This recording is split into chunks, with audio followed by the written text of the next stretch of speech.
Ce programme est financé par les amis et partenaires du ministère de Joyce Meyer. Si vous regardez d'un œil trop surnaturel ce que signifie être dirigé par le Saint-Esprit, vous manquerez souvent ce que Dieu veut vraiment que vous fassiez, car souvent, la manière dont Dieu nous parle et traite avec nous est beaucoup plus normale que vous le pensez.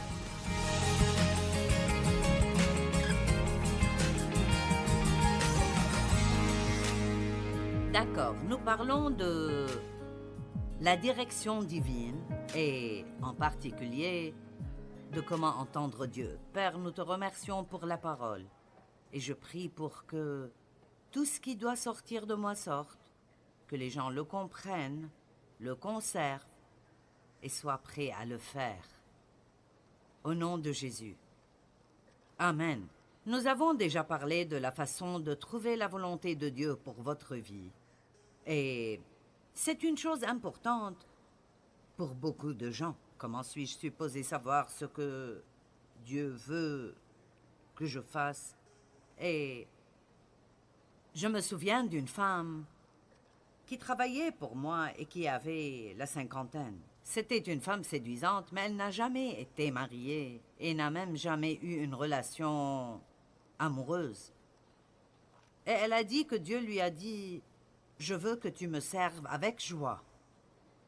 Sers-moi avec joie. » Et ainsi, peut-être y a-t-il même des personnes que Dieu veut répartir partout dans le corps du Christ et qui sont l'une de ces personnes. Elles sont juste là pour édifier et encourager et donner un exemple de contentement. Dieu nous utilise de tant de manières différentes et j'espère que vous avez dépassé le stade de « si vous n'êtes pas sur l'estrade, vous n'êtes pas utilisé par Dieu ». Parce que, pour être honnête, la plupart du travail qui doit être fait et qui est fait dans le monde entier est fait individuellement par des gens qui sont au travail, au supermarché, au magasin. La plupart des personnes qui ont besoin d'aide ne viennent pas à l'église. Je veux dire, nous avons tous besoin d'aide ici aujourd'hui, mais la plupart des personnes qui sont beaucoup plus désespérées que vous sont dehors. Ils ne pensent pas venir ici. Donc, nous nous réunissons pour apprendre et grandir afin de pouvoir ensuite sortir et être les témoins que le Christ veut que nous soyons pour changer le monde. Chaque chrétien ou chrétienne est appelé au ministère.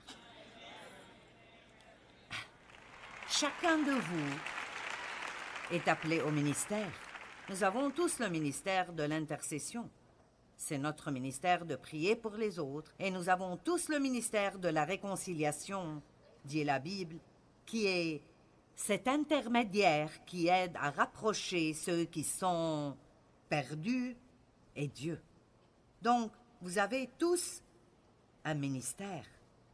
Découvrir la manière particulière dont Dieu veut que vous manifestiez ce ministère peut être une chose, mais habituellement, il y aura plusieurs choses. Mais vraiment, la seule façon de savoir est de sortir et de découvrir. N'ayez pas peur d'essayer des choses.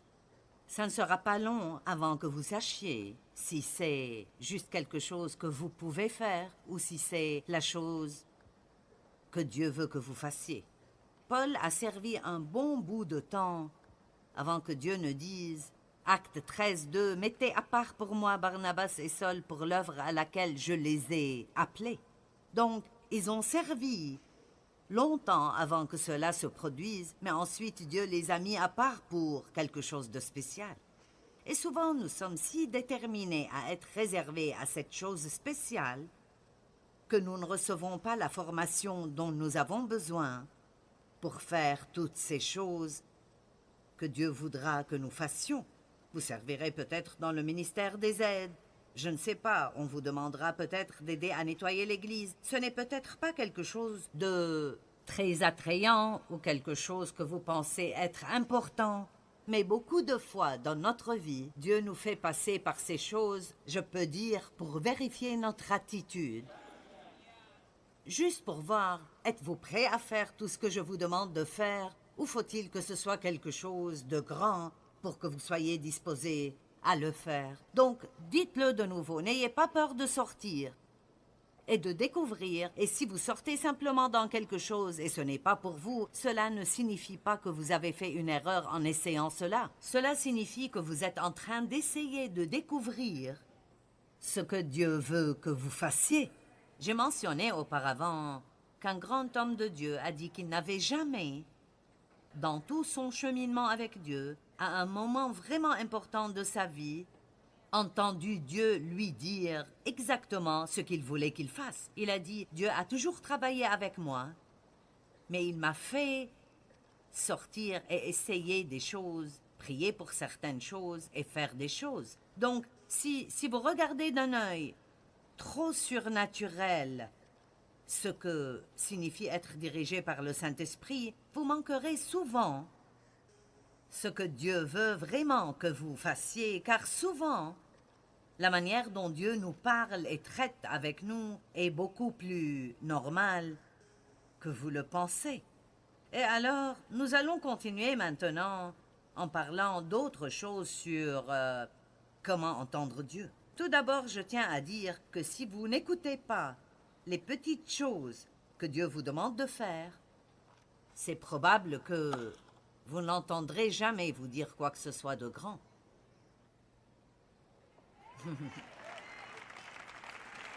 Amen. Vous avez entendu certaines de ces histoires. Donc je ne vais pas en parler trop longtemps, mais lorsque Dieu a commencé à m'appeler au ministère dans les années 70, j'avais déjà 3 enfants et il est évident que je ne pouvais pas aller à l'école biblique. Mais même si vous ne pouvez pas aller étudier pour être formé pour le ministère, vous pouvez toujours aller à l'école du Saint-Esprit. Vous pouvez toujours demander à Dieu de commencer à vous entraîner là où vous êtes, dans tout ce que vous faites. J'étais une femme au foyer et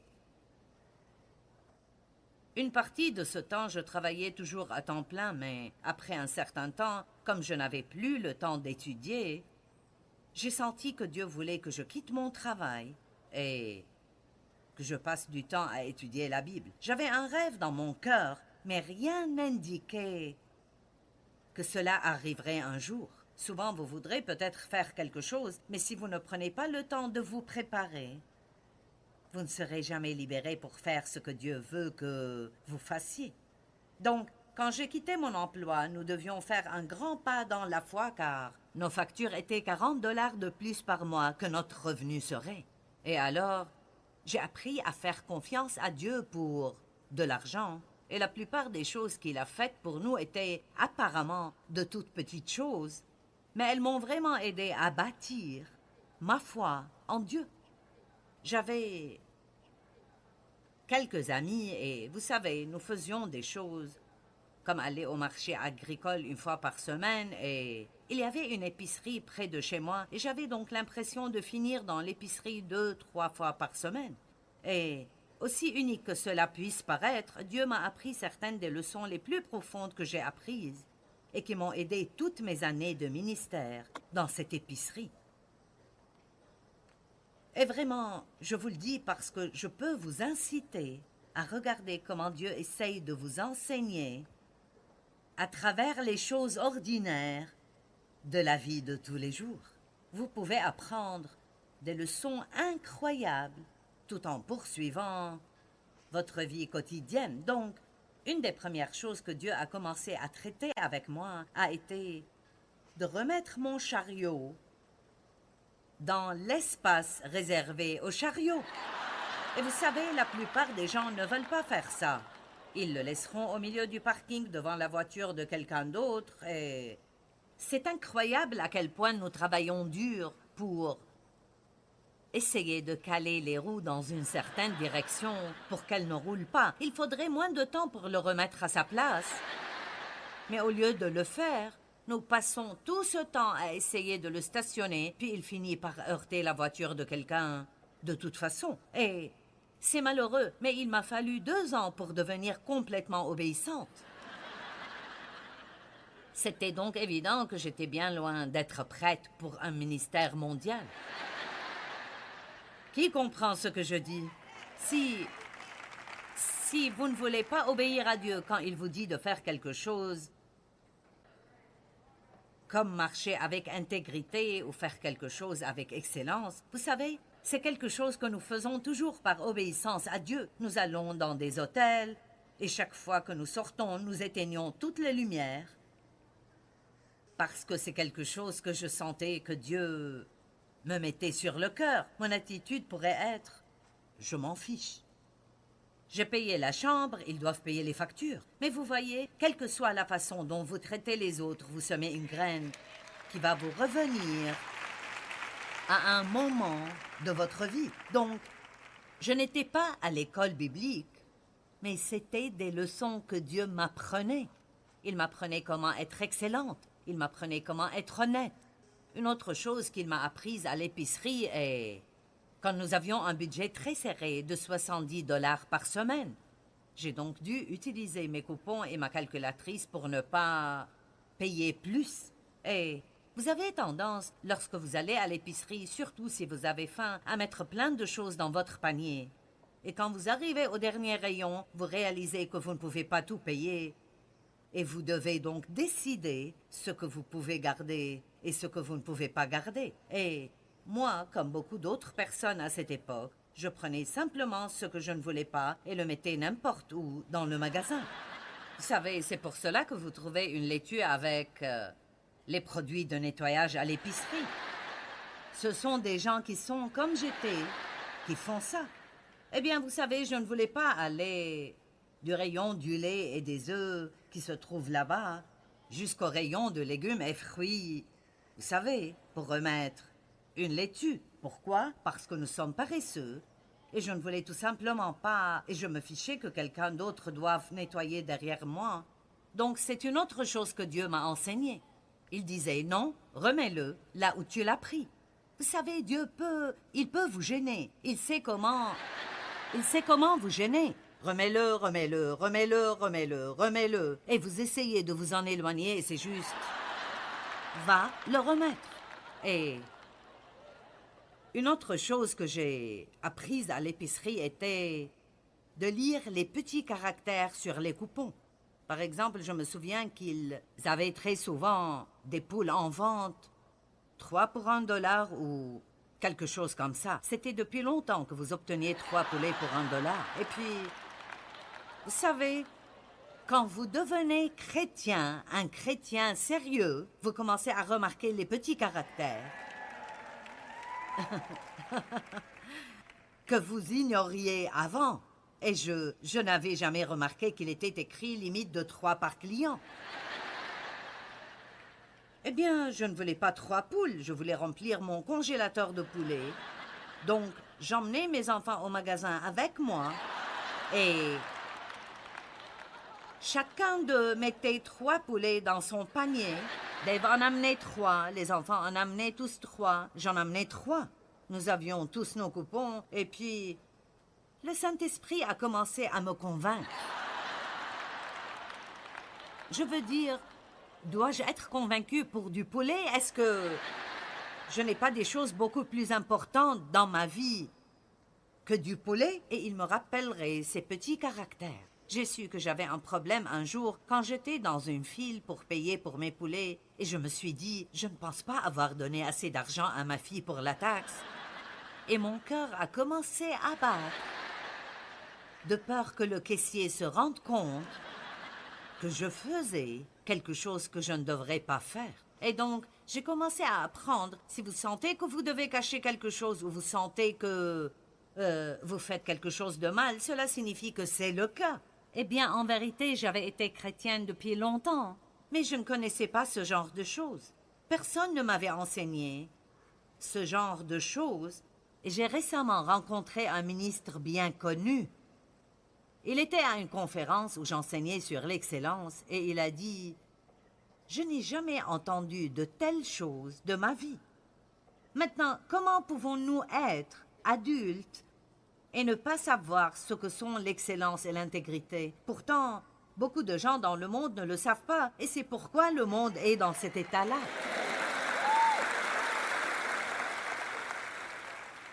Et je me souviens aussi que Dieu m'a enseigné que quand je suis dans un magasin pour faire du shopping, vous savez combien de gens font tomber des vêtements, des cintres et les laissent par terre reposer. Et Dieu a commencé à me dire de les ramasser et de les remettre sur les cintres. Et je me suis dit, pourquoi devrais-je ranger après quelqu'un d'autre? Cela n'a aucun sens. Mais ensuite, j'ai senti que le Seigneur m'a dit, eh bien, voudrais-tu que quelqu'un range ta pagaille un jour?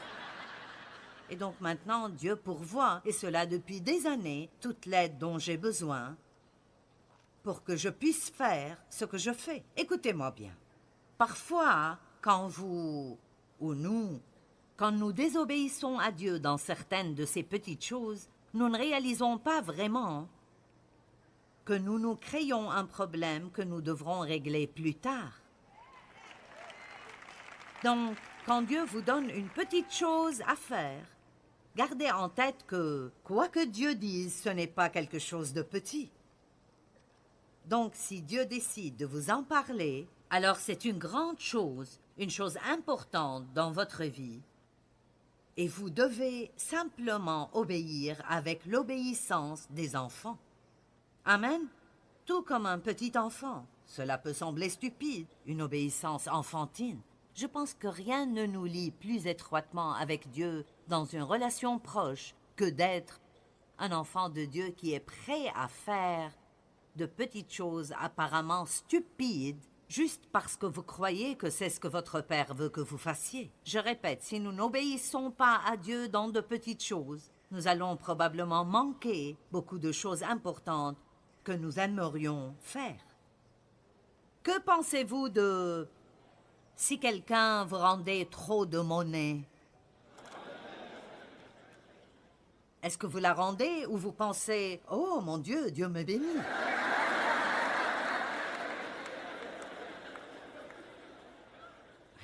Vous voyez, quiconque connaît la parole de Dieu sait que c'est stupide. Plus que tout, c'est un test pour voir si vous serez honnête. Amen. Un jour, j'ai acheté des chaussures et je regardais le sac à main qui allait avec. Je voulais le prendre et j'ai décidé de ne pas l'acheter. De retour chez moi, le gars l'avait accidentellement mis dans mon sac. Vous savez, d'une certaine manière, c'est un peu irritant quand une autre personne commet une erreur. Et vous devez maintenant perdre votre temps et de l'essence pour réparer cela.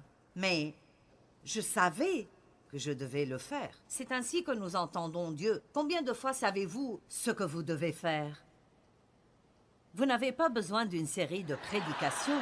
Vous savez, dans votre cœur, ce que vous devez faire. Eh bien, une des façons principales dont Dieu nous parle est à travers ce que vous savez. Je n'ai pas besoin d'expliquer comment vous le savez, mais vous le savez. Vous savez si vous devriez ou ne devriez pas faire cette chose. C'est ce qui fait que notre relation personnelle avec Dieu est précieuse et excitante quand vous marchez avec lui tous les jours, habituellement, lundi, mardi, mercredi, jeudi, vendredi, samedi, dimanche, lundi, mardi, mercredi, jeudi, lorsque vous marchez avec lui dans votre vie quotidienne ordinaire, et vous voulez lui obéir de tout votre cœur et être le genre de personne qu'il veut que vous soyez. Ne vous fixez pas sur le fait d'avoir un grand ministère. Si vous êtes appelé à avoir un grand ministère international ou à être sur une plateforme pour faire quelque chose de magnanime, c'est merveilleux. Mais sachez que vous ne réussirez jamais à le faire si vous ne faites pas ces petites choses. Cela fera toujours partie de la formation. Parce que la Bible dit que ce sont les petits renards qui ravagent les vignes. Je vais vous parler d'autre chose qui nous cause beaucoup de problèmes. Je ne vais pas me concentrer sur ceci, mais je pense que c'est l'une des choses qui nous empêche de bien entendre Dieu. Essaye d'avoir une attitude de plainte négative. Écoutez-moi. Je pense que si quelqu'un pouvait passer à travers une journée entière sans se plaindre du tout, ce serait un miracle exceptionnel de Dieu. Amen. Je parie que Dieu vous a parlé à tous, y compris moi, des centaines de fois dans votre vie. Ne dis pas ça. Personne? Je suis la seule? Vous savez, je me prépare à dire quelque chose. Parfois, je remarque que je me prépare à dire quelque chose et le seul but est d'attirer l'attention sur moi. Vous savez, parfois nous voulons dire quelque chose de mignon, d'intelligent ou d'amusant, mais c'est vraiment pour attirer l'attention sur nous-mêmes. Lorsque vous pouvez commencer à être vraiment très honnête avec vous-même et à vérifier pourquoi vous faites les choses, vous pouvez commencer à mûrir rapidement. Et c'est arrivé souvent dans ma vie que Dieu ait simplement dit « Tu n'as pas besoin de dire ça ». J'aurais aimé pouvoir dire que je suis toujours obéissante et que quand il me dit de ne pas dire quelque chose, je ne le dis pas, mais je ne suis pas encore là. Dieu merci, je ne suis pas là où j'étais, mais je ne suis pas là où je dois être non plus. Cependant, je suis heureuse de continuer à progresser. Tout cela est destiné à nous aider à être plus obéissants. Vous savez, la Bible dit « Arrêtez et sachez que je suis Dieu ». Et donc, beaucoup de ce savoir est un type différent de savoir. Ce n'est pas une tête qui sait, c'est un cœur qui sait. Une grande femme missionnaire. Je ne connais pas son nom, je ne l'ai même pas écrit, je ne sais pas si vous la connaissez, mais elle a fait des choses formidables dans le domaine des missions. Lorsqu'on lui a demandé comment elle savait quoi faire, j'ai adoré sa réponse comme un enfant. Elle a dit « Oh, je ne sais pas, j'ai juste ces notions WANT ». Et j'ai pensé que c'était bien. Vous savez, Dieu nous parle parfois en nous donnant simplement une idée. Mais il y a quelque chose d'un peu différent dans cette idée.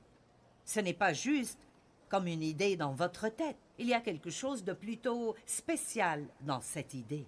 Pendant la pause, j'ai discuté avec quelqu'un à propos de comment je décidais et je savais ce que je pense devoir enseigner ou prêcher dans une réunion donnée que je conduis. Et je fais ça depuis très longtemps. Je veux dire, je pense qu'il y a eu un temps où j'ai enseigné 13 messages différents en un mois. Eh bien, comment puis-je savoir ce qui convient à chaque groupe? Je sors parfois des messages que j'ai prêchés au cours des dernières années, et parfois je le fais juste pour voir s'il y a un sujet qui semble correspondre. Vous savez, quand vous marchez avec Dieu et vous faites ce que Dieu veut que vous fassiez, cela semble juste. Je me sens juste à l'aise. Vous savez, personne n'aime porter des vêtements inconfortables. Nous aimons être à l'aise, et j'aime être à l'aise dans ma relation avec Dieu. Et alors, parfois, il faut essayer quelques petites choses avant d'arriver à ce qui vous rend confortable. Donc, vous pouvez savoir ce que Dieu veut que vous fassiez juste avec « Est-ce que je suis à l'aise avec ce sujet? » Donc, je peux avoir prêché une série de messages à un moment donné et penser que c'était vraiment le message le plus génial.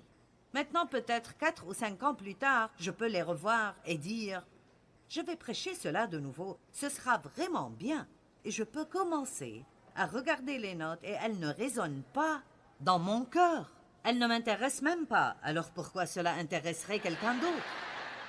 Mais ensuite, je pourrais prendre les mêmes notes 2 mois plus tard et alors elles résonnent en moi.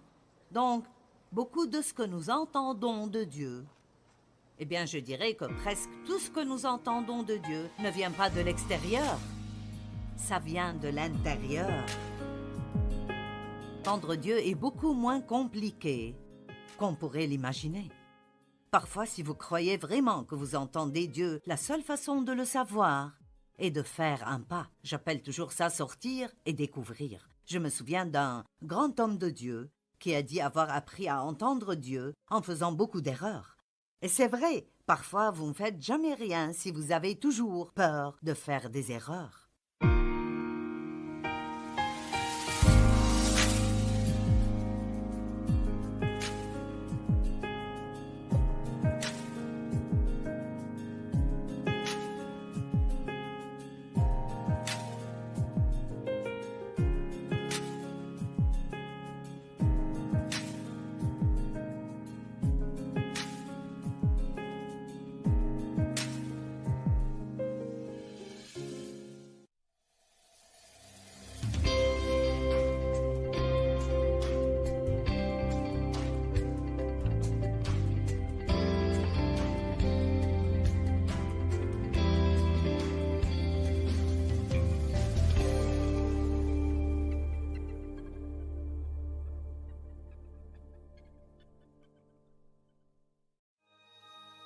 Ce programme est financé par les amis et partenaires du ministère de Joyce Meyer.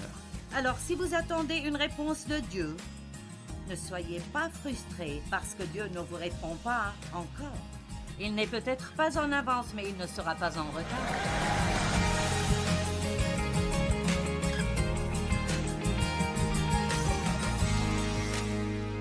La direction divine est la volonté de Dieu pour ses enfants.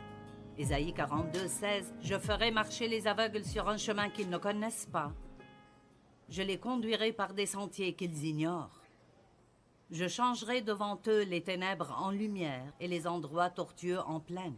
Voilà ce que je ferai, et je ne les abandonnerai et ne les délaisserai point. » Quelqu'un a besoin de recevoir cette parole aujourd'hui.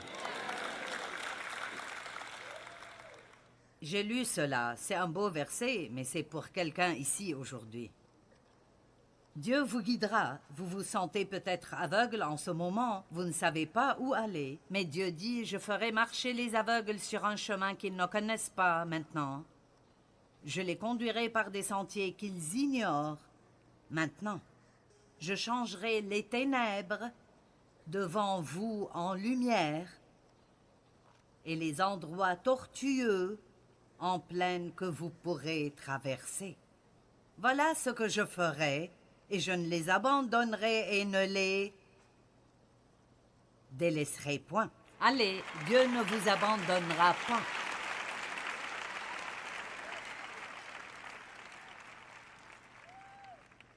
Une grande majorité de nos prières sont celles qui demandent à Dieu de nous montrer quoi faire dans diverses situations, quoi faire concernant l'avenir, concernant nos erreurs passées, les décisions que nous devons prendre, comment gérer les relations difficiles.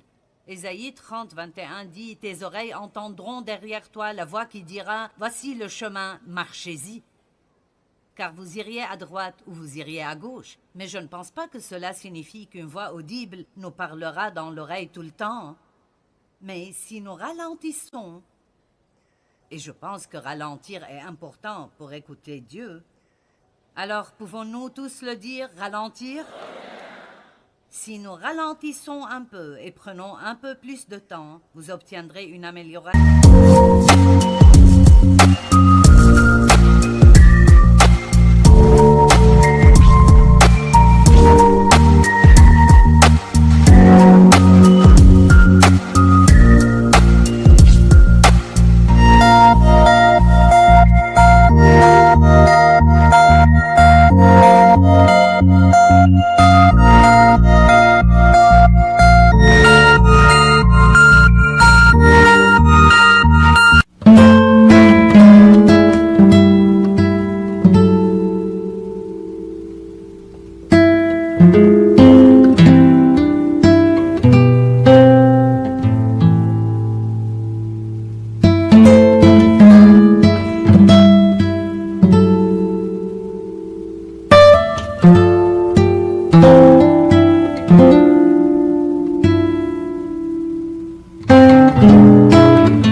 Majeure dans l'écoute de Dieu.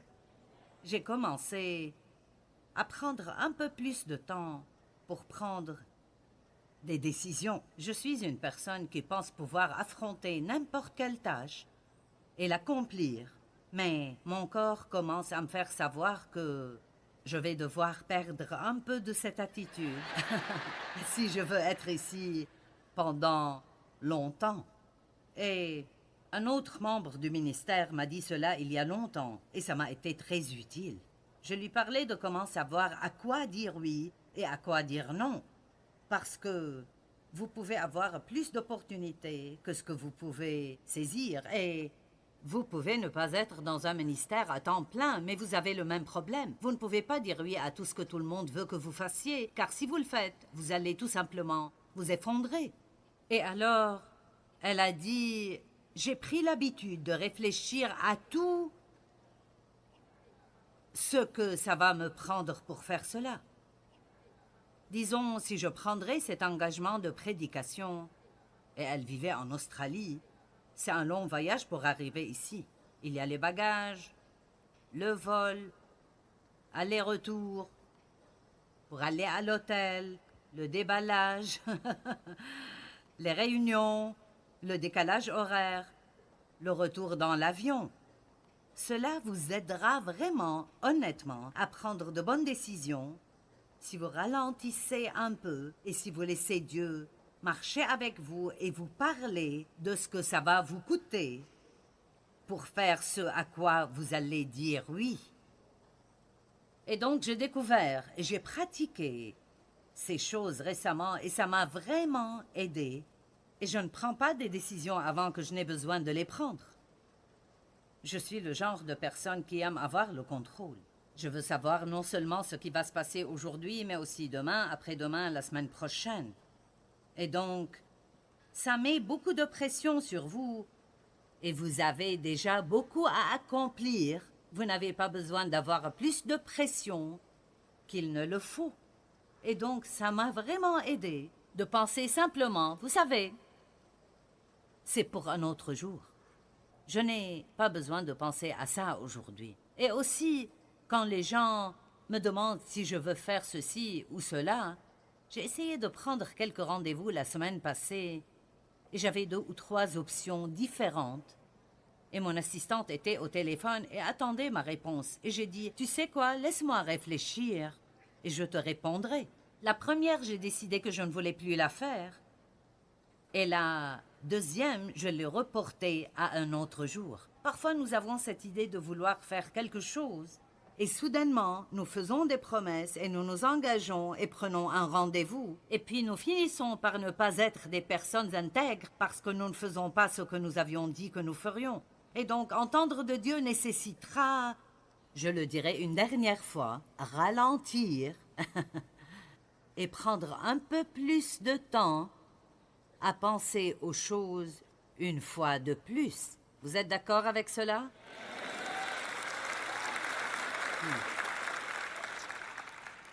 Tu entendras la voix qui dira « Voici le chemin, marchez-y », car vous iriez à droite ou vous iriez à gauche.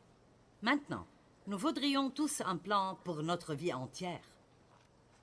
Nous voudrions connaître toutes les étapes. Nous pensons que nous le voudrions, mais ce n'est pas vrai, parce que si vous saviez tout ce que vous devriez confronter dans votre vie, vous voudriez peut-être abandonner maintenant. Mais quand les choses arrivent l'une après l'autre, nous pouvons traiter avec n'importe quoi, avec l'aide de Dieu. Et c'est l'une des raisons pour lesquelles Dieu ne nous donne pas toutes les données, parce que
créé pour que nous vivions un jour à la fois et pour que nous nous occupions d'une chose à la fois. Et donc, vous devez apprendre que Dieu ne vous donnera pas l'étape suivante avant que vous ne fassiez celle qu'il vous a dit de faire. Allez. Certains attendent de voir ce que vous êtes censé faire concernant quelque chose, mais vous êtes figé de peur et vous ne faites rien parce que vous ne pouvez pas voir ce qui est après cette étape que vous sentez que Dieu vous a donnée. Mais remarquez que le Jourdain ne s'est pas divisé avant que Josué ne pose le pied dedans.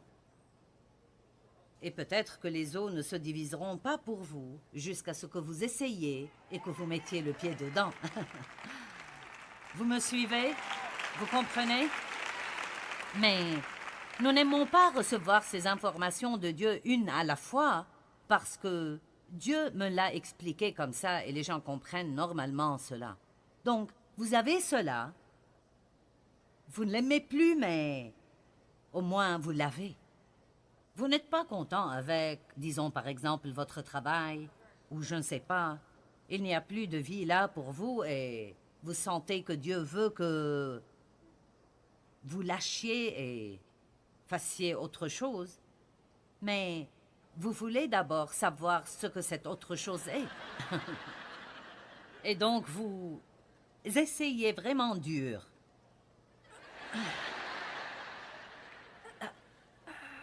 Et donc vous finissez par être confus et perdu parce que Dieu gardera cette chose à cette distance de vous jusqu'à ce que vous laissiez cette chose et que vous lui fassiez confiance. Je n'ai pas le temps aujourd'hui, mais je peux vous dire tellement d'histoires concernant notre ministère et les choses effrayantes que nous devions faire et comment Dieu nous a dirigés petit à petit, pas après pas après pas. Je vous donne un exemple. Nous avons commencé notre ministère dans la cave de notre maison et nous avions peut-être 8, 10 employés et nous avons finalement réalisé que nous devions le sortir de notre maison et donc nous avons loué 160 mètres carrés d'espace et nous nous sommes dit qu'allons-nous faire de tout cet espace? Je veux dire, c'était immense à nos yeux. Eh bien, rapidement, nous avons utilisé tout cet espace et puis nous avons utilisé tout le reste de ce qu'il y avait dans cet immeuble. Alors nous avons su qu'il était temps d'acheter un bâtiment, de bâtir un bâtiment, je ne sais pas. Donc nous avons failli acheter une église qui fermait et nous étions proches de signer le contrat et Dave a juste dit un jour, « Tu sais quoi? Je n'ai pas de paix à ce sujet. » Et c'était tout, vraiment. Je n'ai pas de paix à ce sujet. Et donc, j'ai dit, d'accord, nous ne ferons pas ça. Et puis, nous avons presque acheté un autre bâtiment. Et il faisait combien de mètres, ce bâtiment? Hein? Près de 3000 mètres carrés. Et nous avons pensé, eh bien, mon Dieu, qu'est-ce que nous allons bien pouvoir faire avec ces 3000 mètres carrés? Eh bien, nous avons fait une offre pour ce bâtiment et quelqu'un d'autre l'a acheté au lieu de nous. Donc, une des façons d'entendre Dieu est qu'il fermera une porte. Vous savez, ne soyez pas le genre de personne qui s'énerve parce que vous n'avez pas eu ce que vous vouliez. Si Dieu ferme une porte, alors vous feriez mieux de le remercier parce que ça veut dire que vous auriez fait quelque chose qui n'aurait pas marché pour vous. Autrement, Dieu peut ouvrir des portes, mais il peut aussi les fermer. Et donc, nous ne savions plus ce que nous allions faire. Nous avions vraiment besoin d'espace. Je veux dire, nous passions à la télévision et nous engagions tellement de gens. Notre ministère a triplé et nous avions des bureaux dans le corridor. Nous en avions partout où vous pourriez les mettre. Et le chemin que nous prenions pour aller au bureau était le même chaque jour. Et pourtant, je ne sais pas pourquoi, nous n'avions jamais vu l'annonce. Nous l'avions vue, mais je n'y avais jamais prêté attention. Il y avait une petite annonce là sur le bord de la route où nous conduisions et il y avait une flèche montrant 55 acres à vendre. Eh bien, un jour, j'ai dit à Dave, je me demande ce que c'est. C'est intéressant de voir comment Dieu peut vous fermer les yeux si ce n'est pas le bon moment et il peut vous faire voir des choses si c'est le bon moment. Et donc, Nous sommes allés et nous avons vu les 55 acres. Et ce serait vraiment merveilleux, mais personne ne sait ce que ça coûterait. Et nous avions une certaine somme d'argent. Et donc nous avons parlé à la femme qui l'a possédée. Et quelqu'un d'autre lui avait offert la même somme d'argent que nous.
Offrir 2 ans auparavant et elle ne voulait pas vendre alors.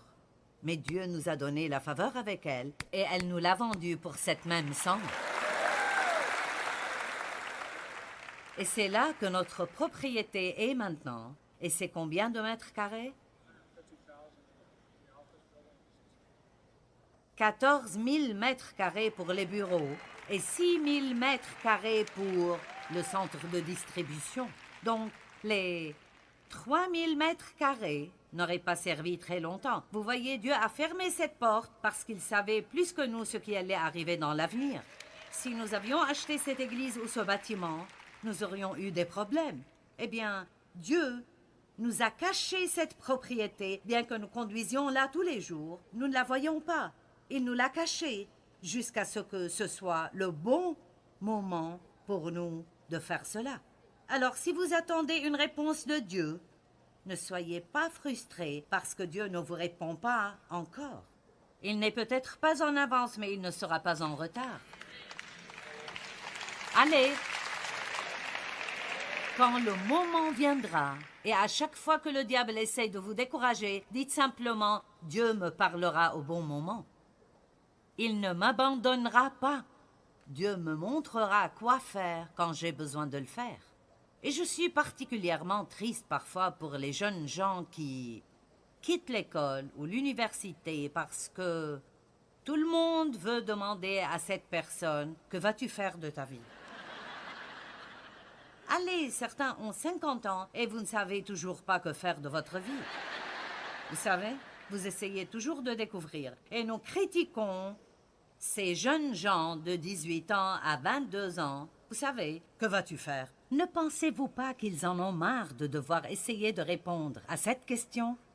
Je veux dire, je pense que nous pouvons demander, mais s'ils disent « je ne sais pas encore », ne les dérangez pas avec. Vous savez, on s'en fout. Peut-être que vous passerez les premières 10 années à faire des choses qui n'ont rien à voir avec ce que vous allez faire à la fin, mais vous aurez des expériences partout où vous allez qui vont ultimement être utilisées dans votre vie un jour plus tard.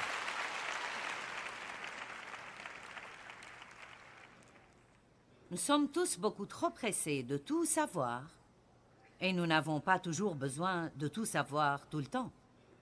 Allez, la façon la plus commune dont Dieu nous parle est par sa parole. Et si vous voulez apprendre comment bien entendre Dieu, vous devez connaître la parole de Dieu.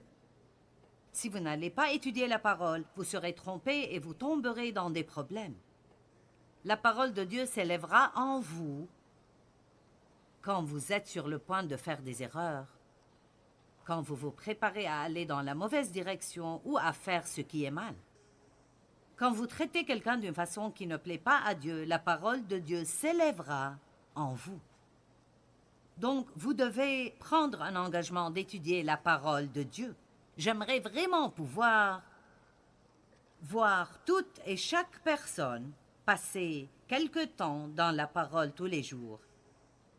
Même si ce n'est pas un long temps, passez quelque temps dans la parole de Dieu tous les jours et vous serez étonné du temps que vous avez pour entendre la parole si vous y mettez, même si vous mettez un disque par exemple et vous n'êtes pas dans un état où vous pouvez écouter chaque mot attentivement. Laissez cette parole agir et si vous devez écouter cela 4 ou 5 fois avant de tout comprendre, c'est mieux de faire cela que de gaspiller notre espace cérébral ou, vous savez, nous pensons continuellement à des choses qui ne porteront aucun fruit de toute façon. Aimez la parole de Dieu, car les armes avec lesquelles nous combattons ne sont pas charnelles, mais elles sont puissantes par la vertu de Dieu pour renverser des forteresses.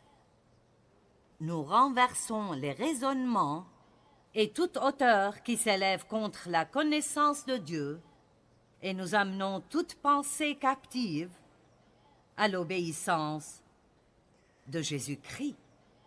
En d'autres termes, il y a beaucoup de voix dans le monde aujourd'hui, des voix naturelles ou surnaturelles qui essayent de nous parler, mais si nous connaissons la parole de Dieu, nous reconnaîtrons ceux qui ont raison d'après la parole de Dieu et ceux qui ont tort d'après la parole de Dieu. Si vous vous attachez à la parole, vous connaîtrez la vérité et la vérité vous affranchira. Maintenant, l'une des façons dont nous entendons de Dieu, et ceci est un fait pour Dave et moi, est à travers la sagesse et le bon sens.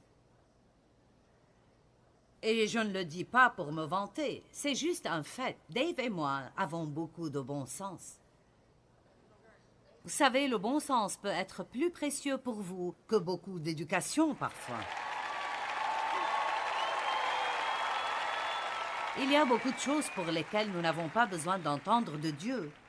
C'est juste le bon sens. Ne dépensez pas plus que vous ne gagnez. N'allez pas acheter une nouvelle voiture si vous n'avez pas les moyens de payer, et ça mettra juste de la pression sur vous. Tout d'abord, Dieu ne met pas de pression sur nous pour que nous prenions des décisions. Amen. Quand quelqu'un vous presse de prendre une décision, vous pourriez bien dire maintenant, ce n'est pas Dieu. S'il vous plaît, prenez un peu de temps. Si vous allez acheter quelque chose, spécialement quelque chose de cher, prenez votre temps. Éloignez-vous de la vitrine des bijoux. Éloignez-vous de la salle où ils mettent toutes les voitures polies et qui semblent être les plus belles choses que vous ayez vues.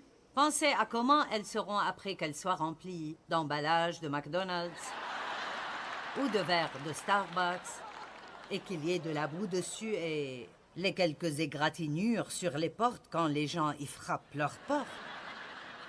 Et puis vous vous demandez, quand cela arrivera, voudrais-je payer 700 $ par mois pendant 7 ans pour l'avoir?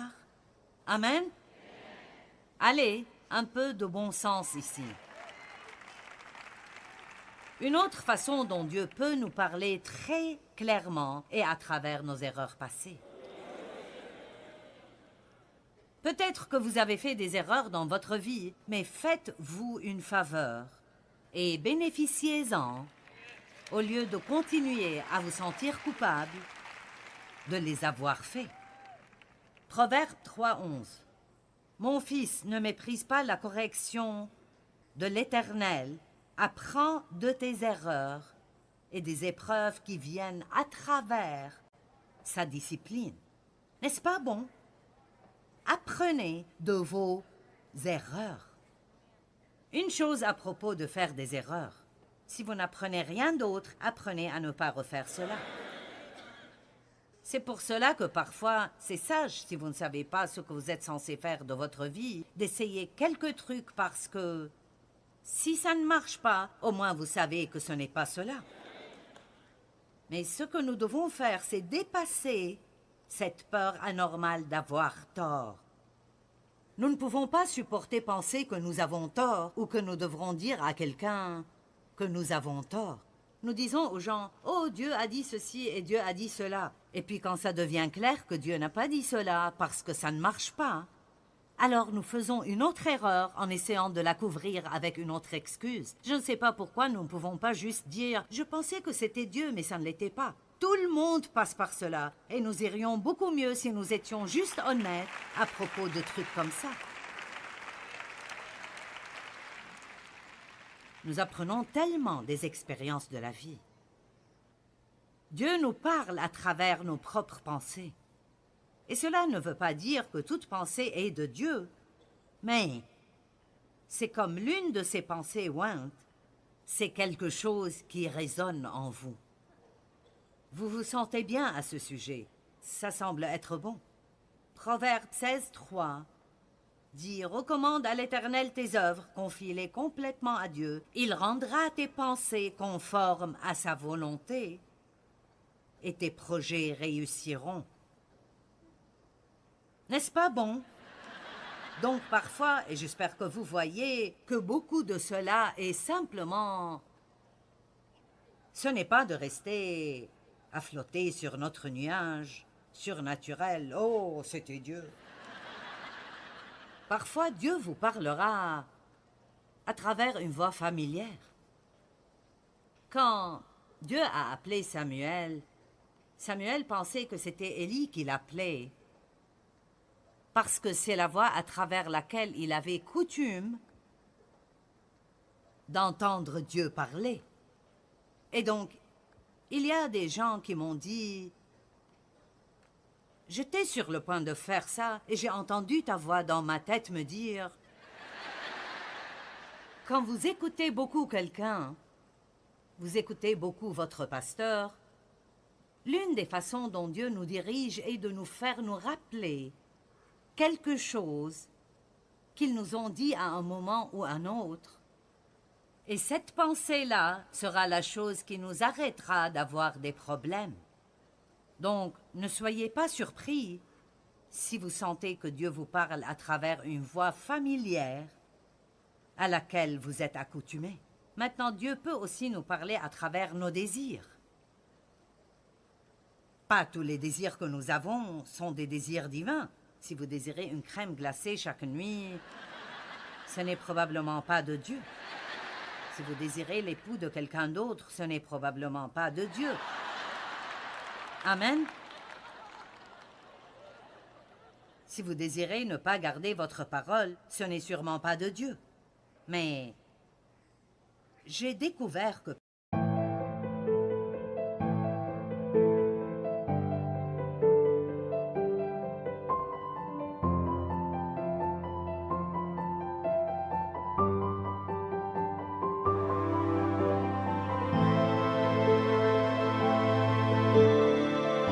parfois, si je désire vraiment faire quelque chose, et ce n'est pas un désir pécheur, je continue à vouloir le faire, J'ai découvert que souvent, c'est ainsi que Dieu me guide.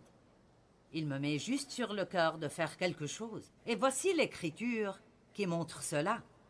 Marc 11, 24, c'est pourquoi je vous dis, tout ce que vous demanderez en priant, croyez que vous l'avez reçu et vous le verrez s'accomplir. Psaume 37, 4, fais de l'Éternel tes délices et il te donnera ce que ton cœur désire. Et puis j'aime celui-là, Philippiens 2, 13.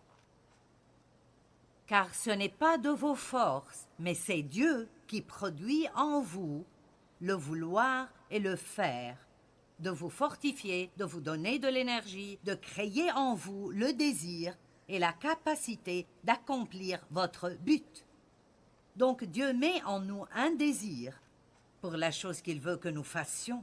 Je peux vous dire que depuis le jour où Dieu m'a appelé à enseigner, j'ai un désir brûlant de faire cela. Et c'est l'une des façons dont je sais pour sûr que c'est Dieu, parce que je ne peux pas m'en éloigner. Les gens me disent fréquemment maintenant, « As-tu l'intention de prendre ta retraite ?» Et je dis, « Non, pas du tout. » Que ferais-je alors? Je veux dire, je ne sais pas ce que je ferais. Je veux dire, c'est juste que quand vous avez un appel de Dieu, c'est différent que d'avoir un travail. Ce n'est pas juste quelque chose... Je dois faire des changements comme le temps passe. Je ne peux pas faire autant que je faisais avant. Mais tout ce que je veux faire, c'est donner à Dieu tout ce qui reste dans ma vie. Je crois qu'entendre Dieu est beaucoup moins compliqué qu'on pourrait l'imaginer. Parfois, si vous croyez vraiment que vous entendez Dieu, la seule façon de le savoir est de faire un pas. J'appelle toujours ça sortir et découvrir. Je me souviens d'un grand homme de Dieu qui a dit avoir appris à entendre Dieu en faisant beaucoup d'erreurs. Et c'est vrai, parfois vous ne faites jamais rien si vous avez toujours peur de faire des erreurs.